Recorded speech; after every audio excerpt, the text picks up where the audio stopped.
नाज़रीन आदाब, पीटी भारत में आपका खैर मकदम है। हमारे साथ एक ऐसे डॉक्टर मौजूद हैं जो हंसते हंसते बच्चों को इंजेक्शन दे देते हैं और बच्चों के साथ बच्चे बन जाते हैं। उनका नाम है इमरान पटेल, जो पीडियाट्रिक डॉक्टर हैं और बच्चों के सबसे ज़्यादा पसंदीदा डॉक्टर माने जाते हैं। सर, मिलियन में आपके फॉलोअर्स बढ़ते जा रहे हैं, वीडियो इतनी हिट हो रही है कि मिलियंस पार कर रही है। सर, कैसे यहाँ तक पहुँचे और आपने कैसे शुरुआत की सोशल मीडिया प्लेटफॉर्म पर आने की, और किस तरीके से बच्चों को ट्रीट करते हैं आप? जी, अस्सलाम वालेकुम। मेरा नाम है डॉक्टर इमरान पटेल, आपने बताया, और मैं शुक्रिया कहना चाहता हूँ पहले तो रोशन आरा जी आपको ईटीवी भारत उर्दू के माध्यम से कि आपने मुझे इस काबिल समझा और मेरा इंटरव्यू लेने के लिए आपने डिसाइड किया। तो शुरुआत तो ये सालों से हुई थी। 2013 से मैं बच्चों फील्ड में हूँ, पीडियाट्रिक फील्ड में। फिर ये वीडियो डालना मैंने 6-7 महीने से स्टार्ट किया था कि मैंने सोचा कि क्यों नहीं अपनी जो कला है या एक पॉजिटिव मैसेज, प्यार भरा मैसेज लोगों तक पहुंचाया जाए कि किस तरह से बच्चों को डील करना चाहिए। और जब आप मोहब्बत और प्यार का पैगाम देते हो तो बच्चे भी आपको इसी तरह से मोहब्बत करते हैं।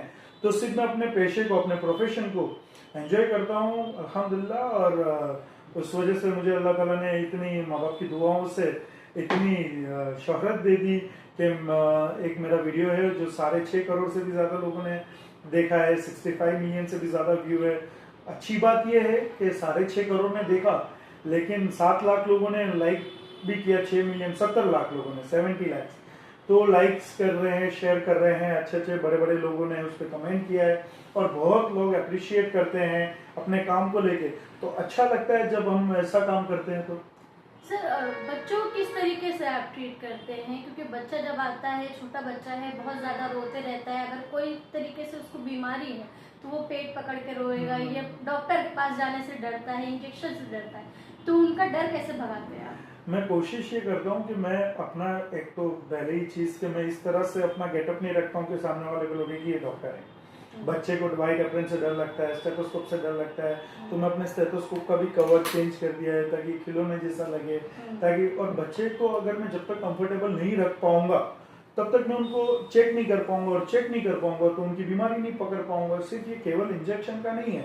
मेरे उधर मैं बेसिकली मैं इंटेंसिविस्ट आईसीयू का स्पेशलिस्ट हूँ, लेकिन मेरा इंजेक्शन वाला वीडियो है वो थोड़ा वायरल हुआ, इस वजह से मुझे रिकग्निशन मिली।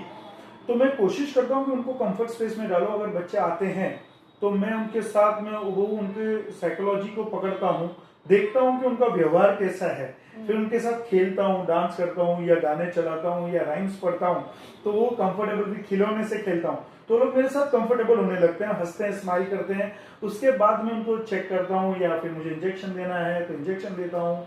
ऐसा मैं अपना काम को डिलीवर करता हूँ, उनको प्यार से उनको डिस्ट्रैक्ट करता हूँ और मोहब्बत से उनका दिल जीतने की कोशिश करता हूँ। जी, खासतौर से अब आपकी जर्नी के बारे में पूछेंगे। कैसे आप डॉक्टर बने, यहाँ तक पहुँचे? देखिए, डॉक्टर बनना तो एक सपना था, क्योंकि हमेशा ऐसा मैं सोचता था, परिवार भी ऐसा सोचता था कि यार डॉक्टर एक नोबल प्रोफेशन है, बहुत ही नेक वाला प्रोफेशन है अगर ईमानदारी से और सच्ची नीयत से किया जाए तो एक इज्जत भी, एक प्रोफेशन में पैसा ठीक है मिले ना मिले, लेकिन जो इज्जत डॉक्टर कमा सकते हैं और दूसरे और कोई पेशे में नहीं है। तो मेरा सबसे पहले तो रुझाव डॉक्टर बनने का इसीलिए था कि एक इज्जत और एक नेक काम कर सकते हैं ये प्रोफेशन में। मैं बड़ा ही साधारण परिवार से था। जब पैदा हुआ था तब हमारा एक मध्यम वर्ग का, मेरे वालिद साहब एक जॉब नौकरी करते थे, मम्मा हाउसवाइफ थी, भाड़े के मकान में रहते थे, छोटे गांव वेरावल में, सोमनाथ जिले में। मैं वहाँ पे पैदा हुआ। मेरा मूल वतन तो मांगरोल जिला है, जूनागढ़ में, जिला जूनागढ़, मांगरोल तालुका, वहाँ से मेरा है। मेरे दादा तो खेडूत थे, एक फार्मर थे, बाबा नौकरी करते थे और नॉर्मल सी जॉब थी उनकी।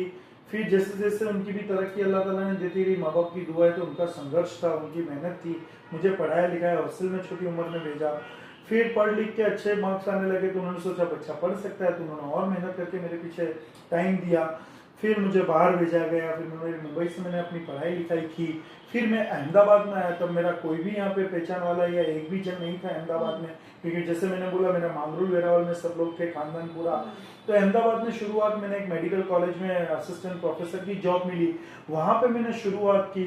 फिर एक आध दो प्राइवेट हॉस्पिटल में से ऑफर आई। मैं सोचा था दुबई चले जाऊंगा, लेकिन प्राइवेट हॉस्पिटल वालों ने मेरा काम देख के मुझे अच्छी ऑफर दी, तो फिर मैं यहीं पे बस गया। फिर जो मोहब्बत और प्यार मिला तो इसकी बदौलत आज यहाँ पे बैठा हूँ कि फिर मैं इंडिया में ही बस गया।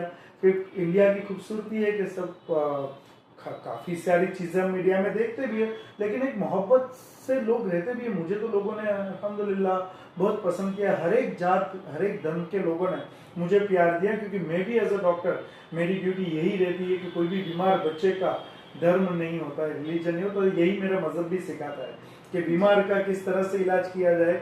बीमार की अगर आप दुआएं लेंगे तो अल्लाह ताला आपको कहीं से भी आपको दे देगा, चाहे पैसे के फॉर्म में दे दे या इज्जत की फॉर्म में दे दे, लेकिन आपको मिलेगा जरूर अगर आप अच्छी नीयत से काम करोगे तो। जी, खासतौर से आप डॉक्टर के साथ एक सोशल एक्टिविस्ट भी है, जगह जगह नजर आते हैं। जी। हर प्रोग्राम में भी आपको बुलाया जाता है, तो वहाँ पर कैसे सेवा देते हैं आप, खासतौर से जो गरीब बच्चे हैं उनके लिए क्या सहूलत है? जी, मैं काफ़ी कैंप्स किया हूँ जहाँ पे खुद से दवाइयाँ लेके जाता हूँ और दिन में हज़ार पेशेंट भी देखे मैंने। तो कोशिश रहती है कि जितना भी अल्लाह ने मुझे दिया है, और सोशल एक्टिविस्ट मतलब हर एक इंसान में अगर हुनर हो, चाहे वो बोलने का हुनर हो या कोई मुद्दे पे बोलने का हुनर हो या अवेयरनेस, जैसे कि ड्रग एडिक्शन का मामला था उसमें मैं गया था, अवेयरनेस का हो, तो सोसाइटी को जब तक क्लीन करने की बात आती है और अपने में हुनर ऊपर वाले ने दिया है, तो दिमाग और जबान दी हो तो लोग बुलाते हैं, तो क्यों ना यंगस्टर्स को भी एक पैगाम दिया जाए। तो मेरा तो सिर्फ यही है कि मेरा कोई दूसरा कोई मतलब नहीं है, सिर्फ यही है कि एक अच्छे पैगाम के साथ अमन भाईचारा पीसफुल एनवायरनमेंट रहे, और अच्छा सोसाइटी में अगर अच्छी सोसाइटी रही तो हम सब अमन से जिएंगे। तो ये पैगाम के लिए मैं सोशल एक्टिविटी में जाता हूँ, और अगर मुझे कोई भी बुलाता है और इनवाइट करता है तो खुशी खुशी जाके अपने विचार है, अपने जो थॉट्स है वो उनके सामने रखने की कोशिश करता हूँ। और गरीब वर्ग जो भी मेरे हॉस्पिटल, भले आपने देखा रहेगा लेकिन हॉस्पिटल मेरा थोड़ा कॉर्पोरेट लेवल का है, लेकिन फिर भी यहाँ पे भी मैंने रोशन आपा जी मैंने काफ़ी गरीब बच्चों को बिना कोई भी मतलब के देखे कि ये किस जाति से आता है किस धर्म से आया, यही मेरा एक रूल है कि बीमारी ठीक करो, अगर कोई गरीब की दुआ लेंगे तो दुनिया भी और आखिरत भी सुधर जाएगी, इसे अम्मा मेरी हमेशा कहती है मुझे।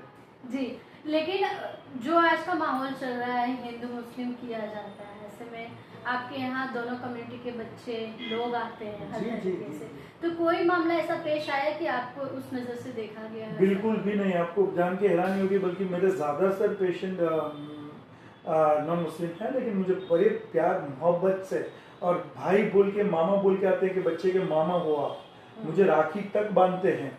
और तब जैसे अपने अखलाक और अपने काम को देके लोग मोहब्बत करते हैं। देश में माहौल तो जब से आज़ादी मिली है तब से हिंदू मुसलमान कई बार हुआ है, ऐसा नहीं कि अभी हो रहा है, ये तो अभी पॉलिटिकल सब चीजें हैं, ये आप और मैं सब जानते हैं, लेकिन कॉमन इंसान, जो कोई भी कॉमन इंसान है, उनको इससे लेना देना ज्यादा नहीं रहता। उनको क्या चाहिए, एक दो रोटी, सुकून की 2 टाइम की रोटी, बच्चे बीवी, अपना परिवार स्वस्थ चाहिए, अच्छे लोग चाहिए। तो हमको भी अपना किरदार, हम सब 5 उंगली सेम नहीं रहते, तो हम सबको एक तराजू में तोड़ना कि जो अपनी आदत है सोसाइटी में के सब खराब, ऐसा हमें भी नहीं करना चाहिए। हमें भी ये सोचना चाहिए कि हमें भी अपने अखलाक ऐसे रखने के सामने वाला मोहब्बत करे ही।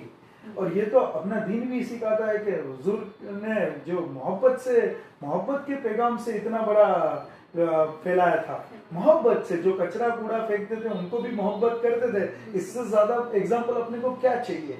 तो यही चीज मैं यंगस्टर्स को भी बोलूंगा आपके माध्यम से कि हमको सोसाइटी में जजमेंटल नहीं बनना है। अगर आपके साथ एक वाक्य हुआ है, अल्लाह ना करे किसी और के साथ ना हो, लेकिन इसका मतलब ये नहीं कि सब खराब है।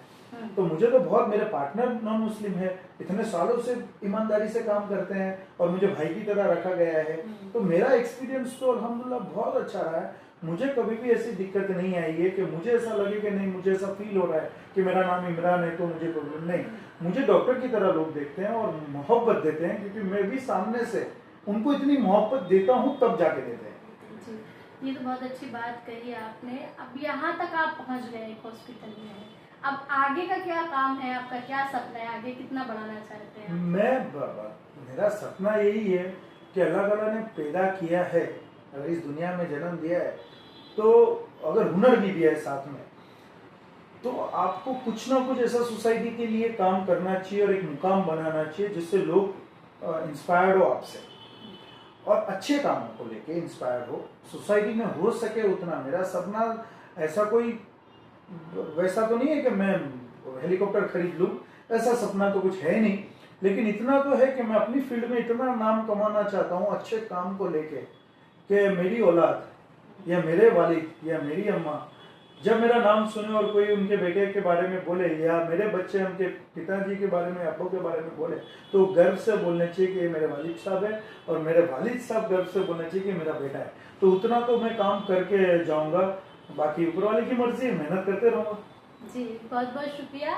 ये थे डॉक्टर इमरान पटेल जो बता रहे थे उनकी जर्नी के बारे में और किस तरीके से वो अपने बच्चों को देखते हैं जो यहाँ पर उनके यहाँ क्लिनिक पे आते हैं, उन्हें अपने बच्चे समझ के उन्हें ट्रीट करते हैं, और ख़ास किस तरीके से अमन और खुशियों का पैगाम वो दे रहे हैं, और आगे भी अपनी बात को वो रख रहे हैं कि किस तरीके से वो फक्र के साथ जीना चाहते हैं और आने वाली नस्लों को भी इस तरीके से बनाना चाहते हैं। ईटीवी भारत के लिए अहमदाबाद से रोशन आरा।